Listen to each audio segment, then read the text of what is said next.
5 राज्यांच्या विधानसभा निवडणुकांचे निकाल आज जाहीर होत आहेत।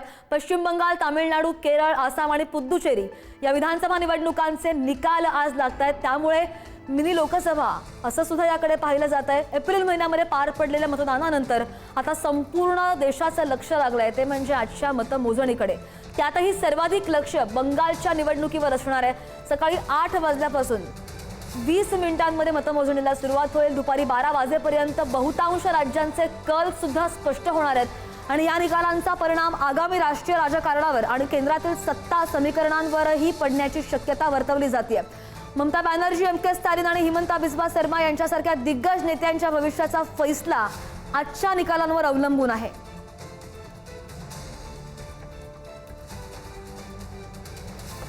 आणि या संदर्भात सविस्तर बोलत आमचे प्रतिनिधी शिवाजी काळे आपल्या सोबत आहेत। शिवाजी, फक्त 20 ते 25 मिनिटं उरलेली आहेत या मतमोजणीला सुरुवात होण्यासाठी।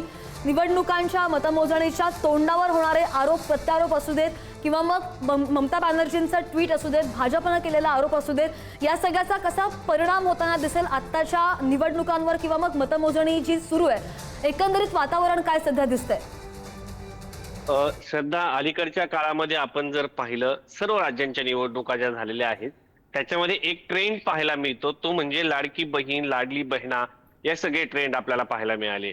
आता मधल्या काळामध्ये झारखंडमध्ये झालेली निवडणूक असो, मध्य प्रदेश असो, महाराष्ट्र असो की अन्य कोणत्याही राज्यामध्ये आपण पाहिलेलं आहे की त्या राज्यामध्ये महिलांनी मोठमोठे अँटी इन्कमसी होती, त्या अँटी इन्कमसीच्या विरोधात जात सत्ताधाऱ्यांना मतदान केलेलं आहे आणि तीच बाब या निवडणुकांमध्ये पाहायला मिळणार आहे। आता एक मुद्दा आहे की आसाममध्ये जर परिस्थिती पाहिली तर भाजपचं पारडं त्या ठिकाणी जड असल्याचं पाहायला मिळतंय, पण मात्र ममतांच्या बाबतीमध्ये जे काही सध्याचं नरेटिव्ह आपल्याला पाहायला मिळतंय त्यामुळे एक शंका येते की ममता यांच्या योजना सातत्यानं महिला केंद्रित राहिलेल्या आहेत। आरक्षण नसलंही त्यांच्या पक्षाच्या किती महिला आपल्याला खासदार केंद्रामध्ये लोकसभेमध्ये पाहायला मिळतात, राज्यसभेमध्ये तसंच गणित असतं। तर पंतप्रधान नरेंद्र मोदी असो की ममता बॅनर्जी, बीजू जनता दलाचे पटनाईक असो, या सर्व नेत्यांनी जास्त जे सत्तेत राहिलेले नेते आहेत त्यांचं धोरण हे महिला केंद्रित राहिलेलं आहे। पंतप्रधान नरेंद्र मोदी जेव्हा गुजरात होते आजही त्या ठिकाणी दारूबंदी असल्याचं पाहायला मिळतं। आता या संदर्भात वेगवेगळे आरोप होतात, तो भाग वेगळा, मात्र महिला केंद्रित योजना ज्या नितीश कुमारांच्या होत्या त्याच मोदींच्या आपल्याला पाहायला मिळाल्या, त्याच ममतांच्या पाहायला मिळाल्या।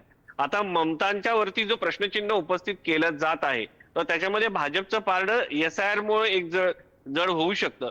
बाकी जर मुद्दे आपण पाहिले त्या ठिकाणचे तर एक बेरोजगारी हा मुद्दा आहे, मात्र त्याचबरोबर पश्चिम बंगालमध्ये शेजारीच असलेल्या बांगलादेश मधून येणारे जे रोहिंग्या म्हटलं जातं किंवा बांगलादेशी म्हटलं जातं त्यांचाही मुद्दा आहे, मात्र केंद्रात सत्तेमध्ये भाजप आहे, त्यामुळे या सगळ्यांवरती जे अंकुश ठेवण्याचं काम आहे ते भाजपचं होतं असंच म्हणावं लागेल।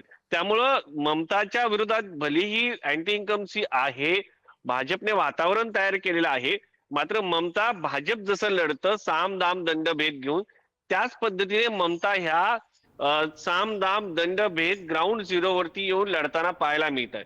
त्यामुळं पश्चिम बंगालची निवडणूक ही अत्यंत इंटरेस्टिंग झालेली आहे, संघर्षमय असणार आहे आणि सरकार त्या ठिकाणी कोणाचं जरी आलं तर वातावरण पुढचे 2 महिने त्या ठिकाणी आपल्याला CRPF किंवा निमलष्करी दल जे आहे ते तैनात ठेवावं लागेल, इतकी परिस्थिती पश्चिम बंगालमध्ये सध्या खराब आहे। तामिळनाडूचा जर विचार केला श्रद्धा तर त्या ठिकाणी विजयन जो तामिळनाडूमध्ये जो विजय आहे तर त्यांचा जर आपण विचार केला तर बाकी स्टॅलिनचा विजय हा त्रिशंकू असू शकतो का, किंवा स्टॅलिन पुन्हा एकदा या ठिकाणी सत्तेत येऊ शकतात का? बातमीचे सुद्धा अपडेट्स आपल्याला घ्यायचे आहेत, त्या बातमीकडे आपण वळतोय, पुन्हा एकदा तुमच्याकडे येते, बातमी पाहूयात पहिले आपण। तर पश्चिम बंगालच्या मुख्यमंत्री ममता बॅनर्जींनी भाजपवर गंभीर आरोप केलेले आहेत। पश्चिम बंगालमध्ये अनेक ठिकाणी भाजपकडून जाणीवपूर्वक वीज पुरवठा खंडित केल्याचा आरोप होतोय, जाणीवपूर्वक लोड शेडिंग केलं जात असल्याचा सुद्धा आरोप आहे। वीज खंडित करून CCTV कॅमेरेज बंद पाडले जात आहेत असा भाजपवर आरोप केला जातोय। हुगळीमधील श्रीरामपूर पासून नदियामधील कृष्णनगर, बर्धमानमधील ऑस्क्राम आणि कोलकात्यामधील खुदीराम अनुशीलन केंद्र इथं अशा घटना घडत असल्याच्या तक्रारी वारंवार येत असल्याचा ममता बॅनर्जी दावा करतात। स्ट्रॉंग रूम जवळ वाहनांची ये-जा सुद्धा होती असं सुद्धा त्यांचं म्हणणं आहे। एक एक्सपोज केलेले आहे त्यांनी आणि मतमोजणीपूर्वी ममतांच्या ट्विटमुळे मोठी खळबळ उडाली आहे।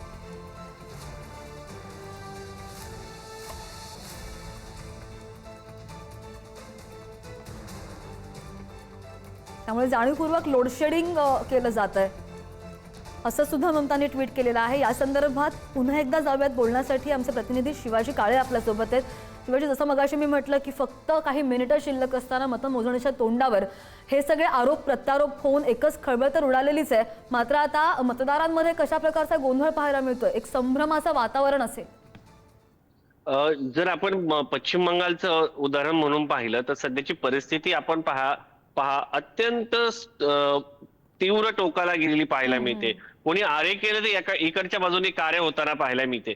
एकंदरीत भाजपने आपले कार्यकर्ते जे आहेत फुल चार्ज वरती आहेत, ममतांचे कार्यकर्ते चार्ज वरती आहेत।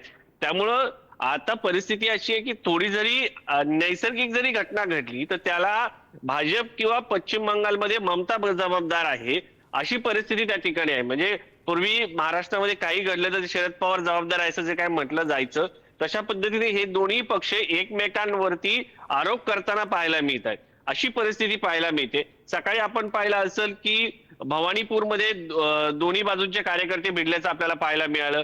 स्ट्रॉंग रूम मध्ये मध्यंतरी कोणीतरी गेलेला आहे, आमच्या परवानगीशिवाय गेलेला नाही, त्याबद्दल ममता बॅनर्जी थेट तिथे रात्री जाऊन पोहोचल्या। तर एकंदरीत जर पाहायला गेलं तर कोणतीही घटना घडली तर त्याच्या मागे कारण म्हणजे राजकारण आहे अशी परिस्थिती पश्चिम बंगालमध्ये पाहायला मिळत आहे। पश्चिम बंगालमध्ये अशा परिस्थितीमुळं मुख्य मुद्दे जे आहेत, ममता बॅनर्जी यांची जी अँटी इन्कमसी आहे तो भाग होताच, पण त्याच्या पलीकडे जाऊन जेव्हा अस्मितेची लढाई येते तेव्हा अस्मितेची लढाई सुरू होते, तेव्हा विकासाचा राजकारणाचा गळा घोटला जातो। आणि अशीच परिस्थिती अलीकडच्या काळात अनेक राज्यांमध्ये पाहायला मिळते। बेरोजगारी, आतापर्यंतचे मुद्दे, मोठमोठे प्रकल्प, हे सगळे मुद्दे बाजूला पडतात आणि बंगाली विरुद्ध केंद्र सरकार अशी परिस्थिती पाहायला मिळते। महाराष्ट्रामध्ये देखील अचानक मराठीचा मुद्दा येतो, त्या ठिकाणी झालेले विकास कामं हे सगळे बाजूला पडतात आणि केंद्र सरकार विरुद्ध राज्य सरकार, दिल्ली समोर महाराष्ट्र झुकणार नाही असे जे भावनिक प्रश्न आहेत ते समोर येतात। हे प्रश्न नाही ते नाहीच असा प्रश्न नाहीये की या प्रश्नावरती आपल्या भावना जोडलेल्या आहेत, पण त्याच्या पलीकडे जाऊन बेरोजगारी, शिक्षण, आरोग्य या सगळ्या प्रश्न अलीकडच्या काळामध्ये बाजूला पडतात। मोठमोठ्या योजना येतात ज्यामध्ये थेट हस्तांतरण असतं, जशी लाडकी बहीण योजना आहे आणि लाडकी बहीण योजनेमुळे अनेक ठिकाणी सरकार येतात। अँटी इन्कमची जी आहे ती बाजूला पडताना पाहायला मिळते। राज्याच्या तिजोरीवरतीही ताण पडतो। जुने जाणते नेते या संदर्भामध्ये भाष्यही करतात, मात्र तोंड दाबून बुक्क्याचा मारा अशी परिस्थिती असते। याच्यावरती जर कोणी बोलायला गेलं तर तो महिला विरोधी आहे अशा पद्धतीची भावना निर्माण होते आणि मोठ्या प्रमाणात पैसा हा अशा पद्धतीच्या थेट हस्तांतरण योजनेला गेल्यामुळं राज्य सरकार पुन्हा सत्तेत येतं। मात्र त्याच्या पलीकडे जाऊन अनेक शिक्षणाचा खर्च असो, आरोग्याचा असो, कुठून तरी आपण माती उचलल्यानंतर एका ठिकाणी खड्डा होणारच आहे। त्याचा परिणाम या सगळ्या गोष्टीवरती होताना पाहायला मिळतो। अनेक राज्यांमध्ये ज्या सरकारी शाळा आहेत त्याचं अवलंबित्व कमी होतंय, खाजगी शाळांकडे जावं लागतंय मुलांना। विशेष म्हणजे सार्वजनिक आपल्याला माहिती आहे की शिक्षणाचा हक्कासारखा कायदा आहे, तरीही बरेचसे मुद्दे आहेत शिवाजी जे हायलाईट होण्यासारखे आहेत आणि त्याच मुद्द्यांवर आजच्या मतमोजणीकडे सुद्धा सगळ्यांचं लक्ष असेल।